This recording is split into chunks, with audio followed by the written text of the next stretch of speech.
So I'm not trying to be real lean right now. Despite that, I am a healthy, relatively lean body fat. I don't mean bodybuilder lean, I mean for general population lean.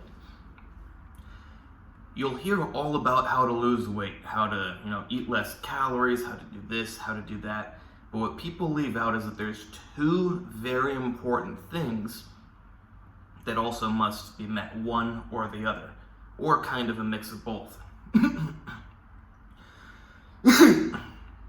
So I used to think it was simply a matter of being comfortable with being hungry. Now this is option number one. As Arnold Schwarzenegger, I think, said, enjoy being hungry. To me, it was pretty obvious. If you're hungry most of the time, you're in a calorie deficit losing weight. Now, of course, some people have mental issues where they think they're hungry all the time when they're not. But if you're actually hungry all the time, you're probably in a calorie deficit. So if you get comfortable, or if you trick yourself into enjoying the feeling of hunger, you will lose weight. Option number two, which is actually a much better option that I discovered a few years ago, is if you improve your insulin sensitivity and you become incredibly insulin sensitive, you actually won't feel hungry most of the time when a normal person would feel hungry.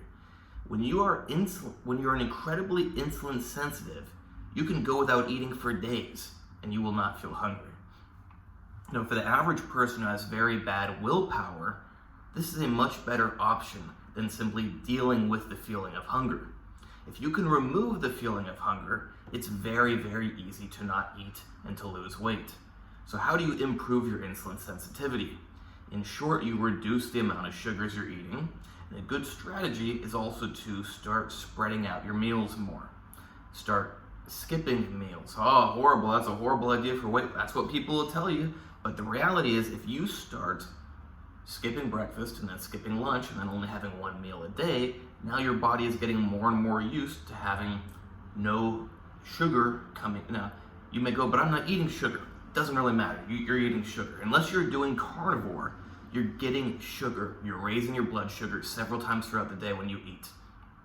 But when you start cutting out breakfast, now you have that time gap where you're not elevating your blood sugar and you're allowing your insulin sensitivity to increase.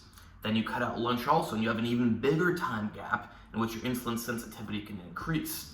Eventually, you cut out dinner also. So now you went an entire day without eating, and you did not spike your blood sugar and reduce your insulin sensitivity. You do this, and you keep lengthening and lengthening the interval. And if you get to the point where you've done this for several days, you've very likely fixed your insulin sensitivity problem. So fasting is not about the fasting itself and losing the weight because you didn't eat for a few days. It will help you to lose weight because you didn't eat for a few days, but what it's really about is repairing your insulin sensitivity. Because once you get to the point where you can comfortably fast for a few days, you'll basically not feel hungry ever again. Now, of course, that is a stretch. If you mess up your insulin sensitivity by eating a bunch of donuts and ice cream for years, you're going to mess up your insulin sensitivity, and you have to get back into the insulin sensitive way of being by repeating that process of reducing sugars and then spreading out your meals consumption. But as long as you just use a little bit of brains, after you do that fast, you keep not eating a ton of sugar, maybe you keep doing a little bit of intermittent fasting, and you will remain very insulin sensitive. And it will be very, very easy to not overeat. In fact, you can even skip eating whenever you feel like it, because once you're insulin sensitive, if you skip a meal or three, you're not going to be hungry. Now, assuming you're not 3% body fat. So if you're 3% body fat, you need to eat. But assuming you're even 10% body fat, you're 15, you're 20, you have plenty of fat to use for energy. I should have tossed in here that another thing that goes on is your body does become adapted to using fat for energy. Along with that increase in insulin sensitivity, your body is using more fat for energy. And the fact is that you probably have plenty of fat to use for energy. So when your body isn't thirsty for the sugar, it starts just digging into your fat. That's why you're not hungry for several days, because you have plenty of food. It's on you, it's in you. it's right. I got a little bit of fat on my arms, not much, but you get the point. You have food. You don't need to consume new food. You can use the food you already have, aka your body fat. So remember this: if you want to lose weight easier, improve your insulin sensitivity, improve your body's ability to use fat for energy. How you do that is reducing sugar intake and increasing feeding intervals. Good luck. I hope you like this video. Please like, subscribe, and comment. Check out my other videos. Check out my Instagram, AndreyHutch, AndreyHutch. Thank me for giving you this information for free. I actually had this as a training program of mine, but I decided I'm going to share it for free for now. Who knows, maybe I'll delete it in the future. I do almost 99.9999% of everything I give for free. I do like money because you need money to live and money's important. But for now, this information is free. And you may think it's not a big deal, but it's a very, very big deal. Because if you do this, you might never have a problem with overeating again in your whole life. That's a life changer. But you gotta start and you gotta do it. I've told some people about this and they still haven't even gone one day without eating. They still have poor insulin sensitivity. They're still getting hungry.